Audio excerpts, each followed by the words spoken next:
Do you think life is simpler as time evolves? For some, it can be more complicated when facing issues about health, estate plans, probate, long-term care, and more. That's why Attorney-CPA Joe Cordell hosts ElderTalk with TuckerAllen, providing intelligent answers for those thinking about their future. Here's Attorney-CPA Joe Cordell. Welcome to another episode of ElderTalk.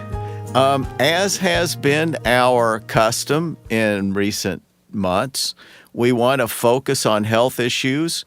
We know that among your primary concerns is staying healthy and that you want the best advice you can get. And it's as it turns out, here in St. Louis, Missouri, where many of our listeners are, not all of you, but many of you are in this area. It turns out that we have this treasure trove of talent in the area of health generally, but certainly as it pertains to those who are older. We certainly do. Yeah, and at WashU, St. Louis University, but I'm a little more active with Washington University in various ways. My wife and I both went to law school there.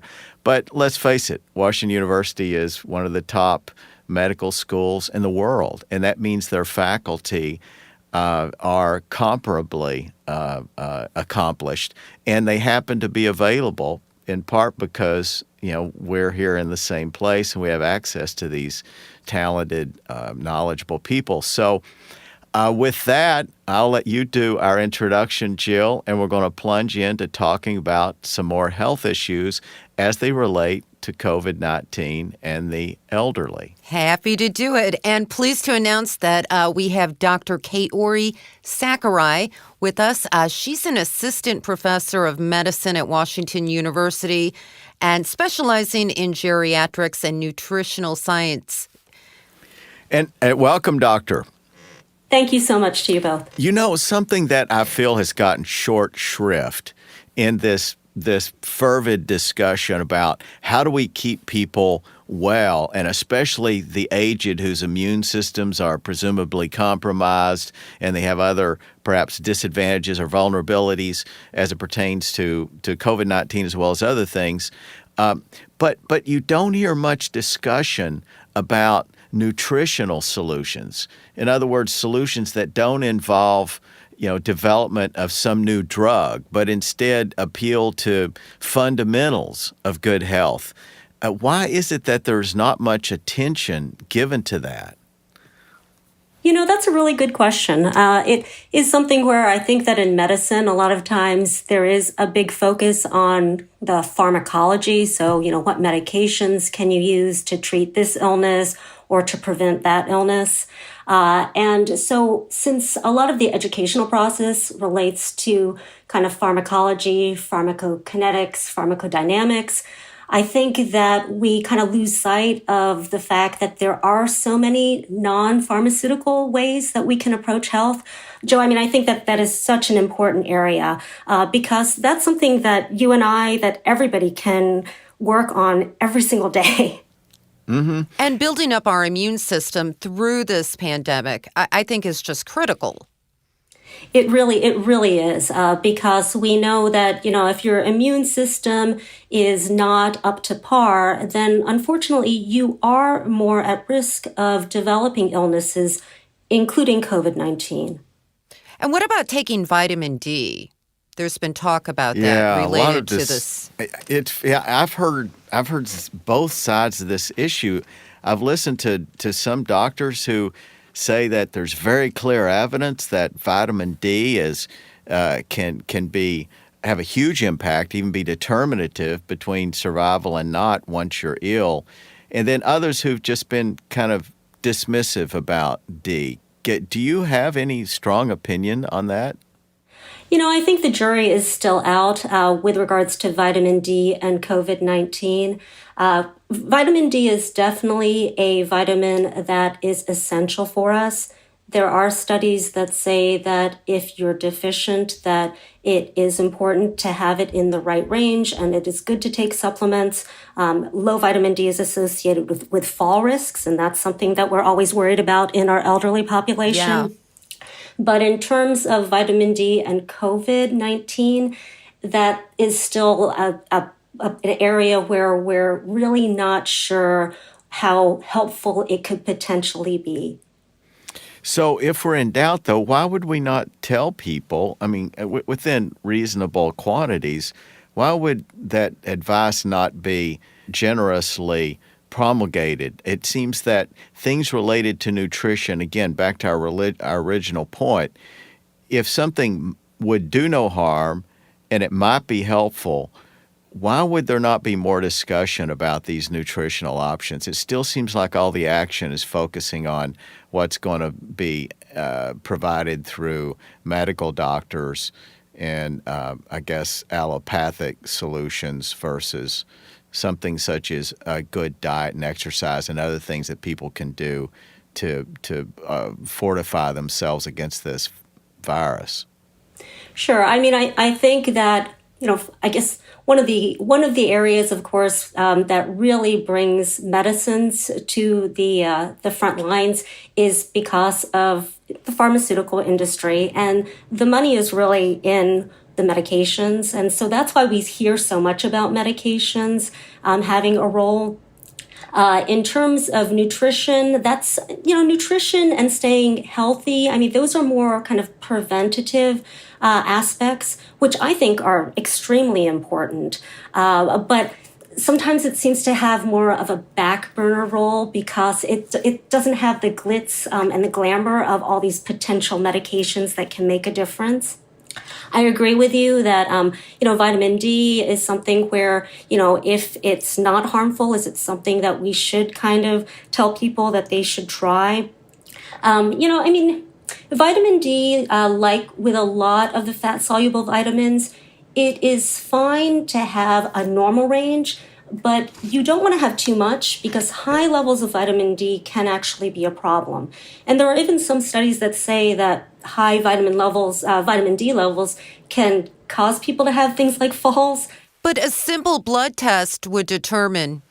Yeah, we had another doctor on too, and you're getting some pushback because, it's this reluctance to speak positively about these things, and I don't fully understand it. We had another doctor on from St. Louis U a couple of weeks ago, and he I don't think he had looked specifically at vitamin D, in fairness, but he had said that it can do a lot of damage taking these vitamins, and then he launches into this thing about how vitamins, in the hands of some maniac who's filling their mouths full of them, can cause problems. And I'm sure that I don't doubt that for a second. And I don't doubt that you can have too much vitamin D. But let's assume we're not talking about too much. I mean, here we go to this point very quickly with doctors, and I really don't understand it. And it's in a criticism of you, doctor. Obviously, you're one of the tops in your field. But that's the point. You are one of the tops in your field. And there's not a comfort with that discussion. And it goes to the extremes where, you can damage yourself. Of course you can damage yourself. But again, a simple blood test would determine if you do have low vitamin D levels and then determine how much you need. And apparently, overwhelmingly, Americans are low in D because of the sunshine, the time, especially during COVID-19. Right. So, the vitamin D, so Joe, getting to your point with regards to blood tests, yes, there is a simple blood test that can be used to check for vitamin D deficiency. We actually utilize it at our office quite often, and it can be quite helpful. Joe, what you were saying about people being vitamin D deficient, yes, especially these days with not getting enough exposure to the sun, we're all inside. We're all fairly well covered as well. So we do see more people, and we are going to continue seeing more people that are going to be vitamin D deficient.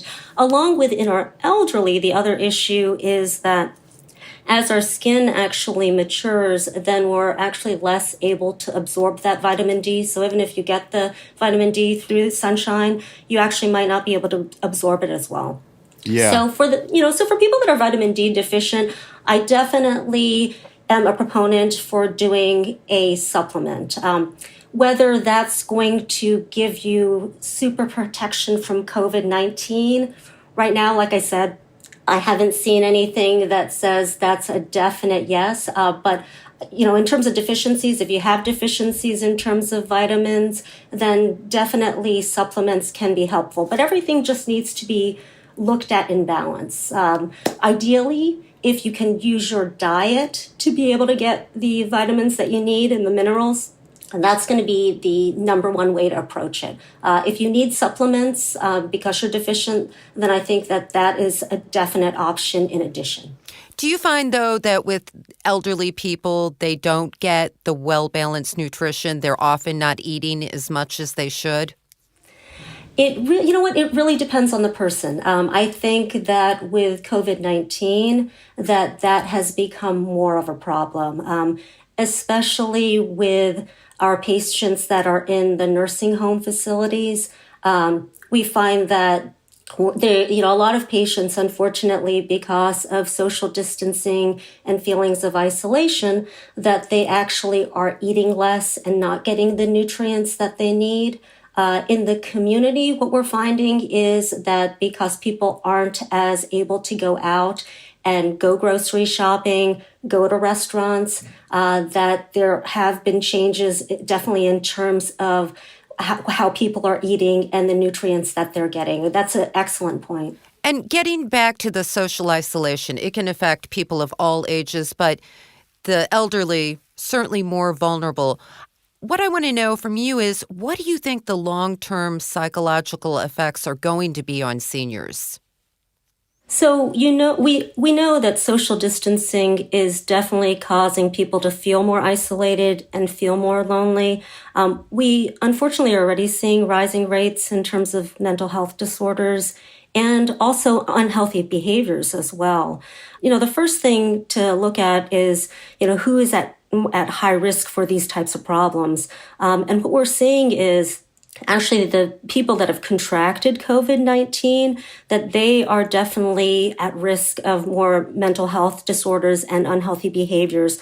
But also, we also see that people that are at risk of COVID-19, so our elderly, our people that are immunocompromised, people that are living in group living environments, those and also people that have pre-existing psychiatric and substance use problems, those people are also having an increased rate of a potential increased rate in terms of mental health problems and unhealthy behaviors. So it is something that we're already seeing at this point. Let me ask you about looking down the road and looking for a light at the end of this tunnel. I do believe, and I suspect you believe, that we're going to have a vaccine, and we're probably going to have it very soon. And remdesivir, I think, has now been approved and is more generally available. I think I heard in the news. So the CDC just approved it. It was, 5 days ago. Right now, it's only approved for patients, so adults and kids above the age of 12 that have COVID-19 and that have been hospitalized. So right now, we're not talking about the general population, but that's a huge win in terms of a treatment option that we didn't have until 5 days ago.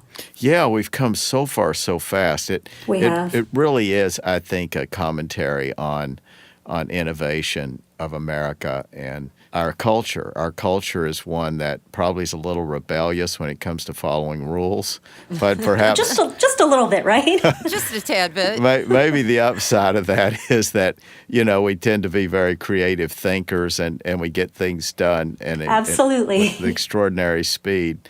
So, but looking then at a vaccine, though, I assume you foresee one coming either late this year or early next year.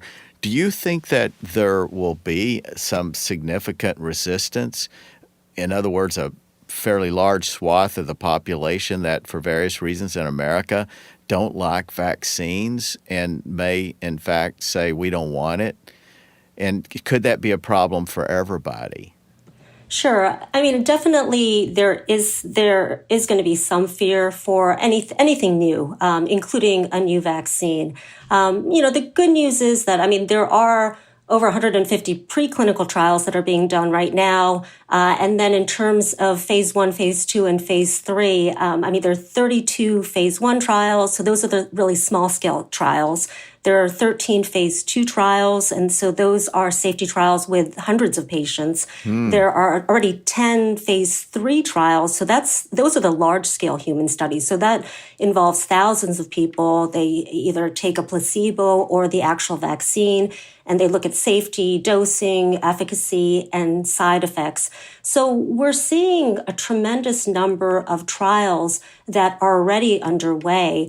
And so there's a lot of research, and luckily we're not starting from ground zero with a vaccine, because a lot of people say, my gosh, well, it should take years to develop a vaccine. How can you fast track this when we're just getting started? That's been a concern you hear from a lot of people. Exactly. But the good news is the researchers aren't starting from scratch, because in terms of past research, so there are other trials with regards to SARS and MERS that have helped identify potential approaches. So we already kind of had a little bit of a head start to begin with. And then on top of that, obviously, in terms of after we get through phase 3 trials, it is something where, our FDA is going to be scrutinizing all of the studies that are being done, and then deciding based on safety, side effects, efficacy, dosing. They will decide what's best for our population. And frankly, when they first start out in terms of distributing it, it's going to take, first of all, it's going to take quite a while to actually produce the vaccine once it's approved. And then the distribution and the administering of it to the population, early stages, it's probably going to be limited. So they're going to prioritize to look at the people that are highest at risk. So including our patients that are above the age of 65, including the patients that have underlying health conditions. So I think it's actually going to be a while even before the general population is going to have access to the vaccine itself. But your point is very well taken. I think that the most important issue is that people need to educate themselves in terms of, what this vaccine is once it is approved, and what the risks are, what the benefits are, talking to their healthcare professional who knows them best, and then deciding what is in not only their best interest, but also the interest of the population in general. Yeah, Americans, and I think this may be peculiar to Americans, that there's been this reluctance to take vaccines, and I'm not as critical of that as some people. I'm a little libertarian, but I realize that even libertarians, people who love freedom, on some issues, when decisions by some implicate others, then you can't view it the same way that you might otherwise view it. And when it relates to a pandemic and some people choose not to participate in a vaccine, it makes it difficult to eradicate the pandemic if they're in significant numbers at least. So I've heard different estimates, forecasts. Some people around me who I just informally poll, I'm surprised the number of people, maybe a third, maybe 25% to a third, have said that they are disinclined to take the vaccine. And it surprised me. For Americans who are real big on civil liberties, it's a little bit of a problem, whereas for China, that's a non-issue. Civil liberties, what is that? Exactly. It's a completely different world, right? Yeah, it is. And what is uncomfortably newsworthy is the fact that in Russia, you're convinced that maybe there was a phase 1 at best. Maybe there was no phase in creating their vaccine. You just hear that, they have a virus one month, and next month Putin goes on the air and announces how they've solved the problem and they're distributing this vaccine. So I assume that what they must do, they probably go through 1 or 2 phases, but they couldn't have the sort of scrutiny we have, right? Correct. I'm sure that their system is very different from ours, and I think that we're very fortunate in that we have many levels of protection before anything gets approved. So everything is scrutinized before it will be available, before it will be approved, and then before it's available to the general public. And Doctor, it's obvious that we want to protect seniors because they have, a lot of them, the underlying health issues, and it's been necessary to isolate them. But are we putting them at more risk by isolating them? And I'm thinking along the lines of who's monitoring their medications, who's monitoring to see if they're eating well. They're alone. They may be prone to falls. And let me throw this into that list too, is who's monitoring their general condition, meaning things that are unrelated to the COVID, but when they develop a cancer or they develop some other problem in their body that they would otherwise have trouble getting in to see a doctor. I will never have the statistics of the number of people who've had cancers that were not diagnosed or some heart disease, or choose your example. And with elderly especially, there's no chance to get a second shot typically in their condition at their age if they miss something such as a malignant cell or some malignant growth or whatever it might be. How do you monitor those things on older people when they're in a lockdown, in addition to the things that Jill mentioned? So I guess going to Jill's point first, so are we putting our elderly at more risk with isolation, with social distancing? I mean, there's always that risk and benefit of social distancing. And, as we've talked about, there is such a high risk for severe illness from COVID that increases with age. And that's why we are particularly focusing on our elderly. If they contract COVID-19, there's a higher risk that they'll need to get hospitalized. There's a higher risk a higher chance that they will need to be in the ICU or that they'll have to be on a ventilator. I mean, we're seeing mortality rates of upwards of 8 out of 10 COVID-19 related deaths being reported being among our adults that are age 65 and older. So there's a reason why we focus on them and really say, gosh, we really need to be concerned about social distancing. But with social distancing comes social isolation. And there are definite studies, there's studies that show that, with social distancing, you have social disruption, you have less social interaction, you have decreased mental stimulation, and we do see that there are higher rates of vascular problems, neurological problems, including increased risk of Alzheimer's disease as well, more problems in terms of cognitive impairment. So definitely social distancing and social isolation, it's not without significant risks. That being said, in terms of how we monitor how our patients are doing, which is an excellent question, really, one of the things that we hope, and I think that communities are really stepping up and helping out, but one of the things that really does help is staying engaged with our elderly population. This is really the most important time for people to be present for them. So reaching out, making sure that they have adequate amounts of their medication, of food, of supplies, making sure that they know that you're available for them, to them, if there are issues that come up, and really, really trying to make sure that they still feel like they're part of the community. Now, do you think that we're going to see more deaths among the elderly as a result of the isolation? I mean, I can just imagine different situations. Again, with medications not being monitored. And we all know elderly people sometimes will, take their medications twice, not remembering that they took it before. Things like that. Absolutely. I think that there is definitely that risk. And that's why families and friends really need to be aware of what is going on with their elderly friends and their neighbors and their family members.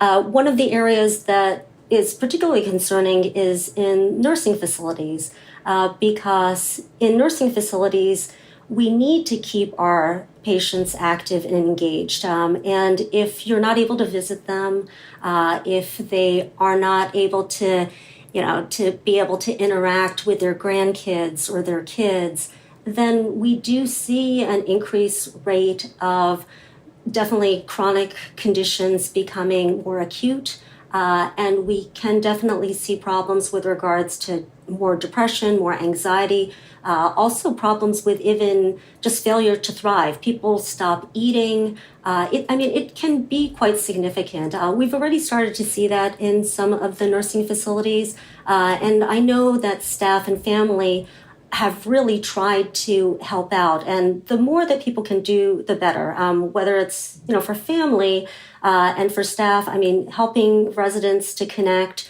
If they can't connect in person, looking at FaceTime, video, Zoom, even through social media, having, dropping off photo albums so that your family members can look at pictures, just sending recordings of your voice. Anything that you can do to really let them know that you're there for them can be very helpful.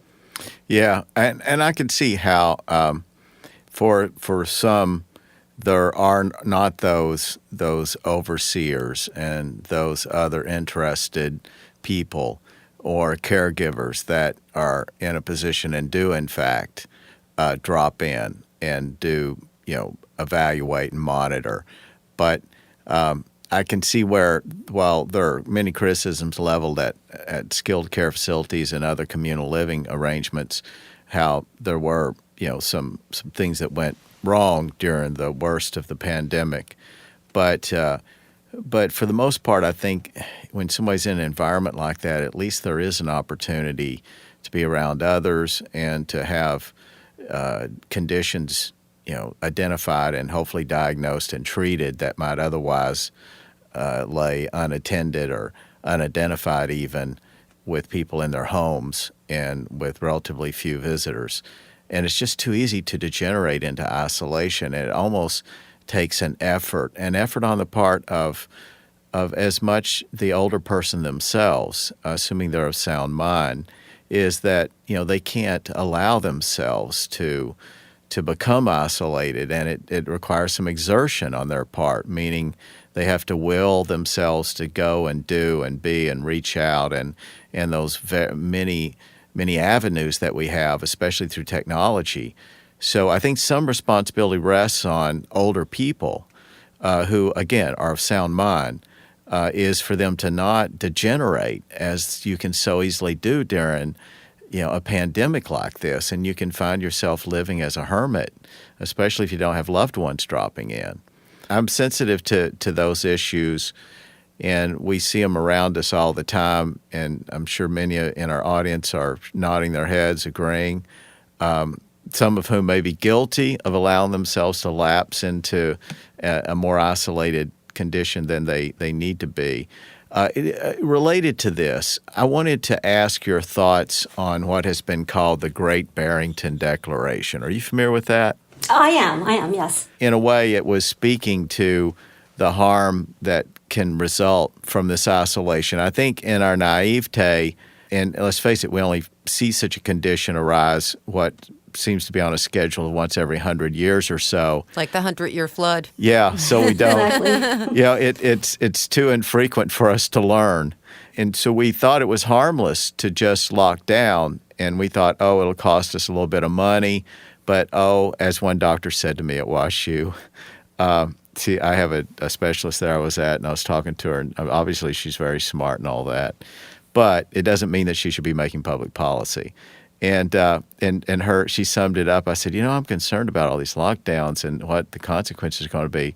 She said, yeah, but she said, look at it this way. On the one hand, you have human life, and on the other, you have money. Well, that's not true. You have human life on both sides of the scale. Right. And I think that there was this attitude, especially among healthcare officials, and I get it. That's what they do. They do healthcare, so that's what they'll interpret the world from that perspective. and in this case, a very narrow expression of that worldview, would say that, above all things, let's attack the medical piece in a direct way, and so I think that now we realize that there are consequences that go substantially beyond those most direct, and then there are the indirect medical and health consequences, and so it's not really one about the health consequences versus everything else. It's really all tied up, I think, to a great extent, directly or even very indirectly, with consequences to health. So tell me what you think about Great Barrington Declaration. Yeah, I think, Joe, everything that you said is just, it definitely brings some very important points, because this is not black and white, black or white, rather. There are areas where it's not just, we're worried about people's health, or we're worried about the financial impact that this is going to have. With regards to Great Barrington, so the proposition was basically a way that they are suggesting to contain coronavirus and the COVID-19 disease. And so basically they are saying that people that are not vulnerable or particularly susceptible should be immediately allowed to resume life as normal. And at the same time that we're going to be protecting those at high risk from infection, and kind of keeping those people separate. Focused protection. While and what's the history of? Go ahead. I'm sorry. I'm interrupting you because I know some people have no idea what we're talking about, other than we're calling it Great Barrington Declaration, and I don't know a lot about, or even much at all about, the history of this, but.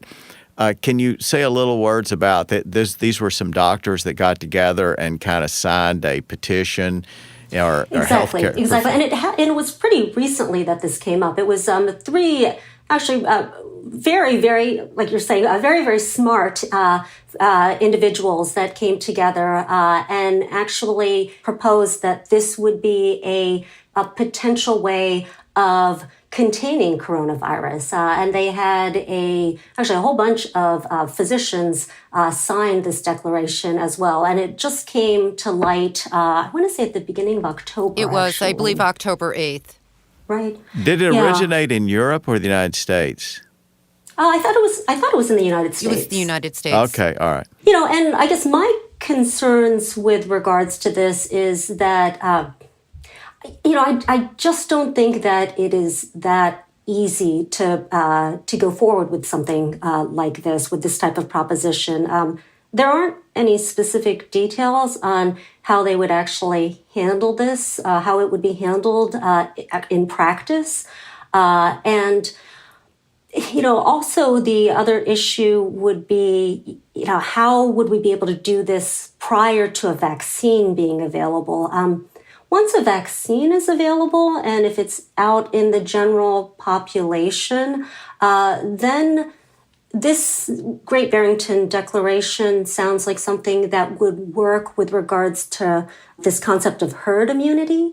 But without a vaccine being available, there are a lot of concerns about exposing a huge number of people to the virus. How are we going to take care of those people financially that are going to be affected by COVID-19? And also, if you're having some people go out and some people protected, then how do you support also the housing issues too? So I think it's a lot more complex. There needs to be more steps before we can say, oh my gosh, well, this is something that we can go forward with. So, doctor, is it fair to say that you as a physician would not sign off on this declaration? I would need a lot more information. I think that, I tend to be conservative to begin with, and we're part of the show me state. So I want to make sure that I know the details before I sign a declaration. And to clarify a little further for those listening, is the Great Barrington Declaration, as was said a while ago, is one in which it encourages that there be a policy to protect the vulnerable. In other words, they would be encouraged to self-isolate or focus self-quarantine. Protection. Right. And that those, though, who are less vulnerable, they certainly would not object to precautions like masks, et cetera, of course. subject to that, they would say that others would go on to build and to keep the economy running, and that they could otherwise, go about their lives in terms of their business, their jobs, their careers, et cetera. Schools, education, so children could go to school. But again, they would not object to precautions, but they would say the idea of quarantining populations that are not vulnerable, they're suggesting the price is too great. And I think that what they're pointing to are those more ambiguous but nonetheless very real costs associated with the lockdown, versus, on the other hand, the other scale is the safety, in a sense of the word, of just shutting everything down, have everybody quarantined. I mean, just conceptually, that seems very safe. And they're pushing back and saying, no, it's not safe. In fact, a lot of harm is done in health and many other ways, economically. And so, but I think they're speaking primarily as healthcare providers, and all these signatories, to my knowledge, are physicians and other professionals in the healthcare field. But it just goes to show you, I guess, Doctor, that there's no real consensus among experts about how to solve this thing. And I think many health experts tend to, in fairness to the other side of the argument, would side more perhaps with Dr. Fauci and others who believe a more conservative, to use the word you were using a while ago, a more conservative approach is the safest approach. So I don't know if we'll answer that question looking back a year from now or 2 years. It's still a question that's out there, and we don't have a firm answer. And I mean, we have to wait and see how things go. But I think that's kind of a big source of stress for all of us. Just that uncertainty of the situation. When things first started out back in February, March or so, a lot of people thought, oh gosh, everyone will be sick for a little while, and then this will all it'll be behind us and disappear. We'll be done with it. And now we're we're hitting the end of October, and we're seeing cases go up. We're seeing hospitalizations go up. We're seeing mortality rates go up. It's a really challenging time for everybody. Yeah, it definitely is.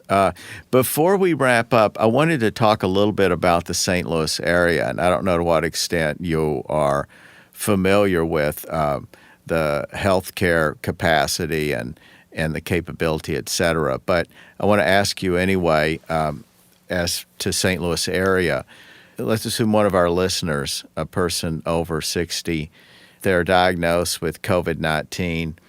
There's no system in place in St. Louis County, I assume, by which they would be triaged perhaps to particular hospitals. Is there, or does each hospital right now handle its own patients? Whoever walks in their doors, they treat them there rather than sending them to a place where there's more focused or specialized care? So each of the individual hospitals are fairly well equipped with regards to triaging, but just in terms of the very basics, for anybody that potentially is worried about COVID, the first step would be to talk with their primary caregiver, with their healthcare provider, to get direction as to how it best should be approached. There are testing sites, obviously, throughout St. Louis City and County. Once someone's diagnosed with COVID-19, with the actual disease, then the question is, where we go from here. And there is a triage process. So it is important to touch base with your healthcare professional to find out, is it something where I can stay at home?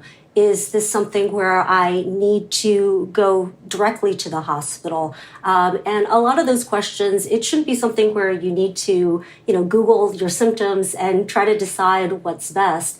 You do really want to get your healthcare provider involved. They're your advocate. They're going to be the ones that are going to lead you into the right direction. And that's encouraging. That I guess I had kind of jumped to the idea that, when you're diagnosed with COVID-19, you go into the hospital. But But of course, that's not true, as you point out.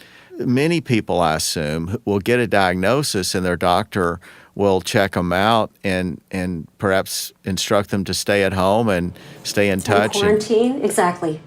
Making sure that they're safe, but that they're keeping the people around them safe as well. So, if they are having, there are also people that can be completely asymptomatic without any symptoms. So for those people and people with very, very mild symptoms, it could be something where they can, as long as they are under the care of their healthcare provider, they could do quite well at home. Maybe better at home, in fact, right? Right, probably better at home because then they're not as exposed to other illnesses, other potential problems. So, isn't it true that they are treating some patients with Z-Pak and cough syrup? Yeah, the one reason potentially that someone would do that is if there's a co-infection. So if you think that on top of the COVID-19 disease that they've developed, say, a bacterial sinusitis or a bacterial pneumonia on top of that, then potentially you could use an antibiotic. The cough syrup obviously is just more symptomatic management. So that, that I understand. But yeah, giving them an antibiotic, there wouldn't be a reason to treat COVID-19 disease with an antibiotic. I'm speculating here, doctor, but I can tell you what happens under normal conditions, at least maybe not among the best doctors, but among many doctors, is a patient comes in, they want something, and the doctor sees they have these flu-like symptoms. Ignore COVID-19 for a minute. And this has gone on for decades. And they probably have a virus, but the doctor doesn't know and isn't really sure, maybe. And so the doctor is inclined to give a patient something because they want it. So you have people who've been walking out of doctor's office for a couple decades with just a virus, and they walk out with something like a Z-Pak or... Yeah. Isn't this true? I definitely back in the day, that was something that we saw a lot. I think that healthcare providers and also patients are really educating themselves, and that's less likely to happen. That being said, yes, there are definitely times when that still happens, even in present times.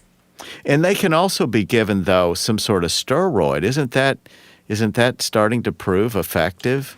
So they're looking at using steroids like dexamethasone in the hospital when people have severe respiratory infections, including severe COVID-19 COVID-19 disease. So that's for severe and cases. It's supposed to help in terms of, so, when your body's trying to fight off this infection, there is a lot of inflammation that results, and that inflammation can actually be counterproductive, unfortunately. And so if we can help decrease that inflammation with a steroid, that's kind of it's not going to cure the disease. It's not going to, it doesn't kill the virus. But could it help with kind of the effects of the virus? Yeah, the bringing inflammation. relief, I would think. Some relief and some decrease in terms of the inflammation. Yeah.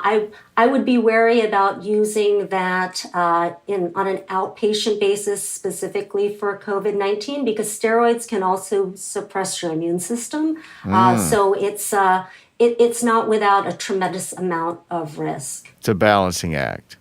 It really is. It really is. And also interestingly, we've learned so much about treating this disease in the last 6 months or so. Like originally, it was just assumed that how can a ventilator do anything but help if you're having breathing or lung problems? And now, tell me if this is correct. I'm under the impression now that the consensus is that they actually are often harmful and reduce the chances of recovery in many cases, and that they're less inclined to use ventilators today. Is that true? They definitely are just like with medications, just like with most things. There's always a risk and a benefit ratio that needs to be looked at. And ventilator use definitely does have the potential for harm. In terms of getting the right settings, knowing when to start someone on a ventilator, knowing when to try to wean someone off of a ventilator, it's a pretty complex management that's involved. But yes, it's not, someone has COVID-19, they're having some breathing issues, let's immediately put them on a ventilator. We're realizing that is not the best route. Yeah. So all that is really encouraging in terms of the treatment. And someone now who gets a diagnosis of COVID-19, I would say even somebody over 65, and I don't know what this statistic is, and I'd be impressed if you know, or even if they exist, but I would say the odds of someone, assuming they had the same condition, essentially, same age, same general health condition, and same type of COVID-19 or extent, their chances of survival have to be much greater today than they would have been, for example, in March, given how much we've learned, plus, I guess remdesivir is available. Wouldn't you say that's true? Absolutely. I definitely think that it's been quite the learning process, and not without significant roadblocks and bumps in the road. But it is something where definitely someone that would have COVID-19 that would be diagnosed right now would have more options. And definitely we're better able to take care of those patients. We know a lot more in terms of asymptomatic patients. We know a lot more with regards to mild cases, and definitely a lot more with regards to how we treat severe cases. We're still learning. There's new literature that comes out every day about this, but I definitely think that it's going in a positive direction. Coming back then for a moment as we wrap up to St. Louis area, the metro area particularly, we're blessed, are we not, with a lot of hospital beds and a exceptional level of expertise in medical care generally, but I would even argue as it relates to care for the elderly in this area versus the typical area across the country. We have to be in the top 10% of metro areas in terms of our capabilities medically. Would you say that's true? Absolutely. I think that we are very fortunate in the number of specialists, the quality of the specialists that we have, the quality of the hospitals, the support staff. We are very, very fortunate in that regard. I think that only bodes well for all of us and for our general medical care, as well as our care with regards to COVID-19. Yeah, and that is a good note to wrap up on is how fortunate we are. And an older person living in this area, while the idea of getting COVID-19 is not good for anybody anywhere, thankfully, they're in an area where they have access to among the best doctors in the world. And I'm afraid that many people, particularly native St. Louisans who've grown up having WashU in their backyard, and to a lesser extent St. Louis U, but WashU in particular, they just don't realize that they have what are regarded on the entire planet as being among the best doctors and the best medical school in the world. And we take those resources for granted often, I think, when we live in this area. That can be very true. As physicians, we're very fortunate to have such great patients. The people in the Midwest are some of the nicest people without a doubt. And it's always a pleasure taking care of them. And right now, even with COVID, we still have patients coming in. We're actively utilizing telehealth as well. Getting back to your point in terms of how do we manage patients, when they can't come in to see us, when they're less inclined to see us because they're worried about COVID-19. So we're always trying to use technology to our advantage and really to stay connected with our patients. Because, that's why I went into primary care. That's why I do geriatric primary care, because I love my patients and I want to follow them long term. So, that's our goal, and hopefully we will continue to do a good job with it.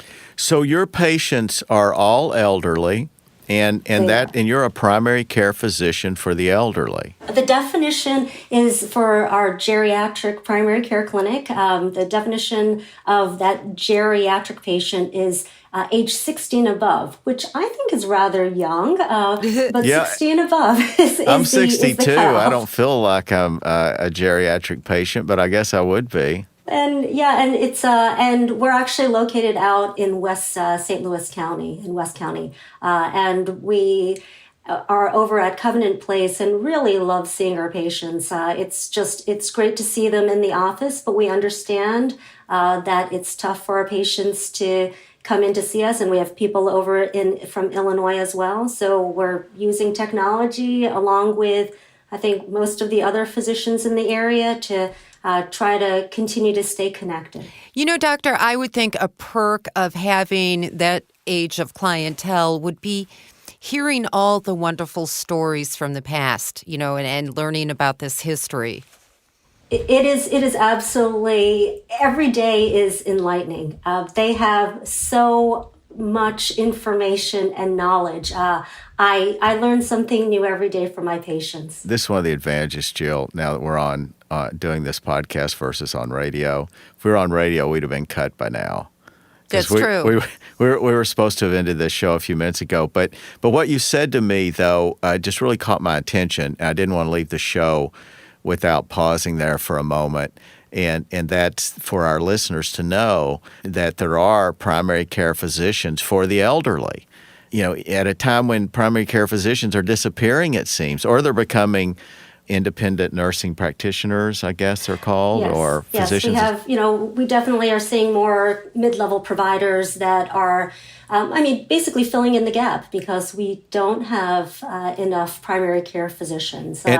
But yes, there are people like myself that specialize and really focus on our more mature population, our 60 and over population, because they may need some extra time, they may need some extra help. There's a lot of history that we have to go over, and we just want to make sure that they are adequately cared for.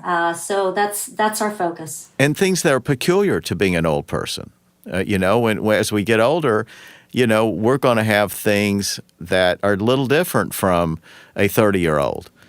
There's a huge difference, and we emphasize something called the 4 M's in geriatrics. So we look at things like mobility. So we're looking at functionality, and mainly that involves looking at mobility. It's looking at mind, so mentation, how they're doing in terms of psychologically, how they're doing cognitively. We also look at all the medications that they're on. And then finally, the final M is what matters most. So just making sure that our goals are aligned with what our patients' goals are. Now, that's interesting, those 4 M's. I like that. 4 M's, yes. Mobility, yes. Mind, medication, and what matters most. That's very good. That is something that we are very focused on, and we really feel that is important to take care of our geriatric population. It's funny. I was talking to my daughter, who, as I mentioned a while ago, is in medical school, and there at WashU, and she had mentioned when she started last year that she said, well, I had said to her that I could imagine her being a good primary care physician. And she said, well, it seems to be kind of discouraged that really WashU is for people who are just becoming specialists. And she said that there didn't seem to be much attention or not a track or not a pathway that's lighted, put it that way, to become a primary care physician, as if WashU has kind of become, such a great medical school, like Harvard or Stanford, that they feel, I guess, University of Missouri will teach people how to become primary care physicians. But and I could see my daughter really enjoying primary care. And this is a way to do primary care where you're you're a specialist, but yet you're a primary care physician at the same time, right? Absolutely. And, I think that, I get the best of both worlds. And because I'm focused and yet I can take care of all of my patients' needs. It's just a very, very focused population. I think that at the School of Medicine, they're in the process even right now of kind of changing their curriculum and adding in actually more curriculum with regards to geriatrics. So we're really realizing that, all of us are maturing, all of us are getting older, and we need to know how to take care of the older population, no matter what field we decide to go into. So they are really trying to put more of a focus on that education from actually day one over at the medical school. So it's exciting. There's a lot of change, a lot of really positive change that's going on right now. Our listeners should know that while they assume that there are only primary care physicians generally, meaning there are primary care physicians for kids, pediatricians, but then they assume that the rest are just primary care. But really on the other end of the age spectrum, I hope that is one of the things that you listeners walk away with from this podcast is that you should consider if you are over 60, why should your primary care physician not be somebody who specializes in people who are over 60? Tailored to meet your needs. Yeah. So you didn't expect this point to come up, Doctor, I know. But I did not. We're full of surprises. So you, but you're in a practice that just does this. Exactly. That is the main focus of our practice. And we're very, very fortunate because we do have a mid-level provider that's wonderful. So a nurse practitioner that helps us out as well. We have a social worker that also helps us because there are so many complex psychosocial issues that come up with our patients and with families, and how do you navigate the system? So we have a dedicated social worker that helps us out as well. So we're very, very fortunate to have a wonderful group over at our geriatric primary care clinic. And your offices, you said, are in Creve Coeur? Exactly. We're located on the Covenant Place campus. So we're at Schutz and Lindbergh, and it's myself and Dr. Tim Holden that are over there. Our nurse practitioner is Lucretia Daniels, and I could not ask for a better place to be and to take care of my patients. Yeah, that is great. So we're talking with Dr. Kaori Sakurai, and that's Sakurai. Doctor, we appreciate your time, and I hope that we can maybe get you to circle back a little further along this pandemic road, hopefully for favorable news updates in the next few months. Absolutely. It would be my pleasure. Well, thank you very much, Doctor. Great interview. Take care. All right. Thank you. This has been another episode of Elder Talk. Till next time, take care. You've been listening to Elder Talk with TuckerAllen, providing intelligent answers for those thinking about their future, with Attorney-CPA Joe Cordell. Sponsored by TuckerAllen, your estate and elder law advisors. For more information, visit TuckerAllen.com. Listen again next Saturday for another edition of Elder Talk with TuckerAllen. The choice of a lawyer is an important decision and should not be based solely on advertisements.